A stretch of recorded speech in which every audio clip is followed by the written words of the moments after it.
লোকসভা নির্বাচনে লড়ছেন ইন্দিরার হত্যাকারীর ছেলে। এর আগেও প্রার্থী হয়েছেন সর্বজিৎ সিং। জানেন কোন আসনে কাদের হয়ে তিনি প্রার্থী হয়েছেন? নির্বাচনে লড়বেন ইন্দিরা গান্ধীর হত্যাকারীর ছেলে সর্বজিৎ সিং খালসা নামের ওই ব্যক্তি পাঞ্জাবের ফরিদকোট থেকেই নির্দল প্রার্থী হিসেবে লড়বেন।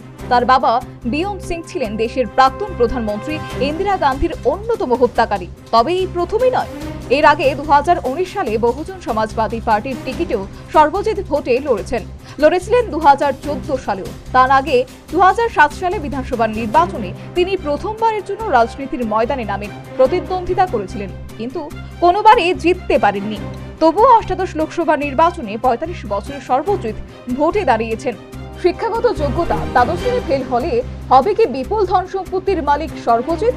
2014 সালে নির্বাচনী লড়াইয়ের সময় তিনি তার সম্পত্তি দেখিয়েছেন, সব মিলিয়ে 3.5 কোটি টাকার স্থাবর অস্থাবর। তার মা বিপুল কৌর ও ঠাকুরদা সুচা সিং 1989 সালের লোকসভা নির্বাচনে লড়ে সাংসদ হন, যথাক্রমে রোপার ও বাথিন্ডা থেকে।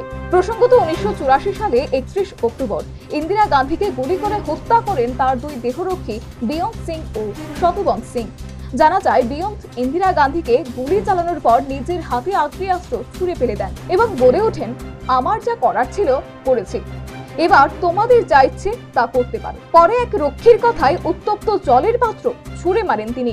এরপরেই অন্য রক্ষীদের গুলিতে ঝাঁঝরা হয়ে যান বিয়ন্ত। অন্য হত্যাকারী শতবন্তকে পরে ফাঁসি দেওয়া হয়। Bureau report, news vanguard.